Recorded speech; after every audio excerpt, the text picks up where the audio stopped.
Imagine a city where every wall has ears, but every mouth is locked. Now imagine the man who holds the only key. To understand Saddam Hussein, you have to stop looking at him as a politician or even a soldier. You have to see him as an architect of pure paranoia.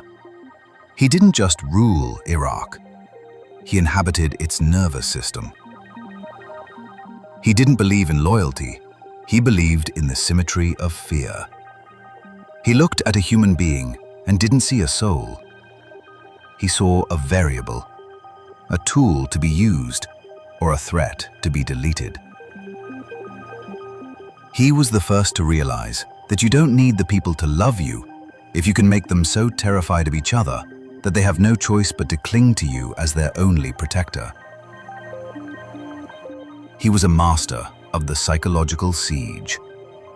This is the story of a mind that treated life like a game of Russian roulette, where he was the only one holding the gun.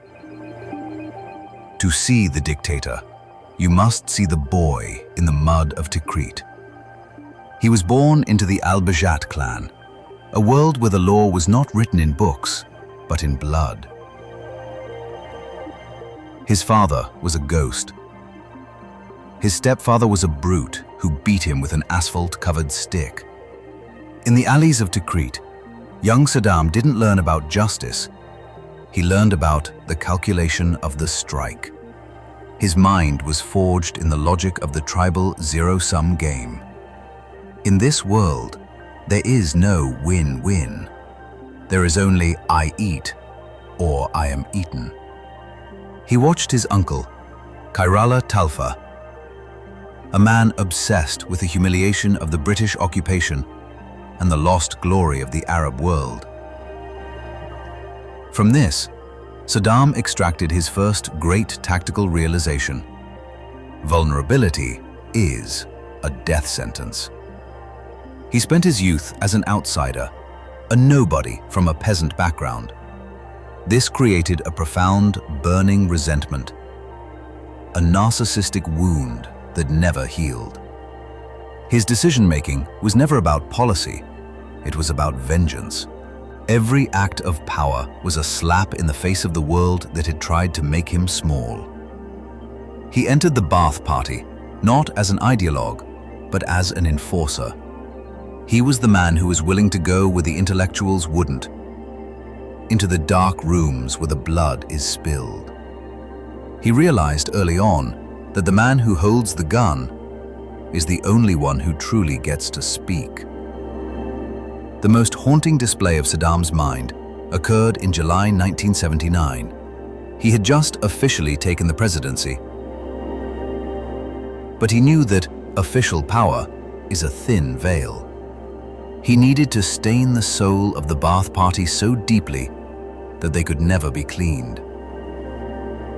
He gathered hundreds of high-ranking officials into a grand auditorium. He sat on the stage, a cigar in his hand, a god in a suit. He began to speak of a conspiracy. A traitor was brought out, broken and weeping, to name his co-conspirators. As the names were read, guards moved through the aisles, tapping men on the shoulder. The calculation. This wasn't just a purge, it was a sacrament of guilt. Saddam knew that once a man has murdered his friend to save his own life, he no longer has a moral center. He is hollow. And once he is hollow, he can be filled with only one thing: the leader. How do you keep a million-man army from turning their tanks toward your palace? You don't lead them, you fracture them. Saddam's mind was a masterpiece of security overlap. He created the Mukhabarat, general intelligence, the internal security, and the Istikbarat, military intelligence. Then he created the Special Security Organization to spy on all of them. He operated on a principle of information asymmetry. In Saddam's Iraq, no one knew the whole truth. If you were a general, you knew your orders, but you didn't know the orders of the general to your left, and you knew for a fact that your adjutant was reporting your every word to a separate agency. Saddam was the only person in the country who held the master map. He utilized irrational rotation. He would promote a man to the highest heights, give him a mansion and a fleet of cars, and then, 6 months later, have him arrested for no reason at all. The reason? To prevent the symmetry of trust. Trust is the foundation of a coup. By keeping everyone in a state of permanent, vibrating anxiety, he ensured that no two people could ever coordinate a betrayal. He looked at human relationships and saw only potential mutiny. He systematically dismantled the concept of friendship in Iraq, replacing it with a transactional, terrified dependency on his own whims.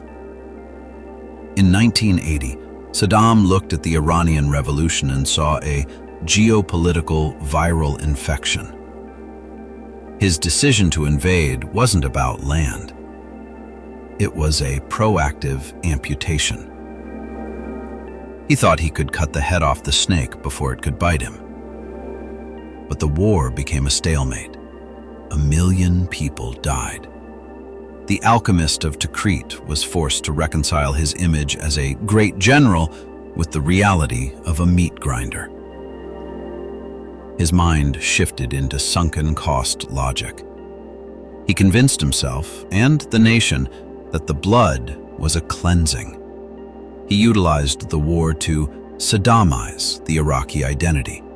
He began to refer to himself as the new Nebuchadnezzar. He saw the lives of Iraqi teenagers as nothing more than biological currency.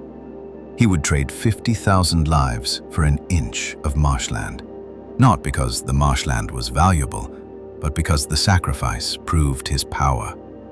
He became addicted to the adrenaline of total war. To him, peace was a sign of stagnation. Chaos was where he thrived, because in chaos, he was the only constant. By 1990, the debt from the Iran war was crushing him. He turned to Kuwait, not like a diplomat, but like a mafia don. He had protected the Gulf from the Persian menace, and now he wanted his protection money. When they refused, his ego, the fragile boy from Tikrit who couldn't be humiliated, took over. He invaded. He calculated that the Americans are a paper tiger. He utilized the Vietnam syndrome, believing that the West had no stomach for body bags. This was the first great failure of his echo chamber. Because he had killed everyone who ever disagreed with him, his brain was only receiving yes as an input. He had optimized his environment for loyalty, but in doing so, he had destroyed his ability to perceive reality. He was a blind man driving a tank, convinced he was a visionary. He didn't see the coalition forming. He only saw his own reflection in the gold-leafed mirrors of his palaces. The years between 1991 and 2003 were Saddam's greatest performance. He had no WMDs. The war had gutted his labs, but he could not admit it. The mind game. In his perspective, the threat of having the weapon was more important than the weapon itself. If he admitted he was disarmed, he would be a small man again. He would be vulnerable to Iran. He would be vulnerable to his own generals. So he played a psychological shell game. He harassed UN inspectors. He moved empty trucks in the middle of the night. He gave cryptic speeches. He wanted the world to think he was dangerous. He utilized the world's fear as a shield. He was playing a hand of high-stakes poker with nothing but a pair of twos, and he was betting the entire country on the hope that the West was too scared to call his bluff.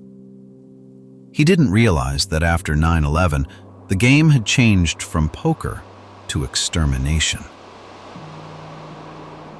His mind was trapped in the 20th century of balance of power, while the 21st century was moving toward total erasure. The image of Saddam in 2003, the matted hair, the tongue depressor in his mouth, the dirt on his clothes, was the ultimate trauma for the Iraqi psyche. The god was revealed to be a man. The architect was found in a hole in the ground. But even in the end, the calculated narcissism remained. During his trial, he didn't apologize. He didn't plead. He utilized the courtroom as his final theater of the damned. He knew he was going to die, so he decided to weaponize his execution. He went to the gallows with a Quran in his hand and a sneer on his face. He refused the hood. He wanted the world to see his eyes. Why? Because his final calculation was for history. He knew that a brave death would erase a cowardly life in the eyes of the Arab street. He utilized his own death as a way to haunt the future. Saddam Hussein was not a madman. Madness is chaotic. Saddam was precise. He was a man who took the primal, traumatized logic of an orphan and applied it to the machinery of a modern state. He didn't just rule Iraq. He was the mirror of its darkest fears. He understood that power is not something you have, it is something you perform. He turned his life into an opera of blood, where he was the only singer and everyone else was the stagehand.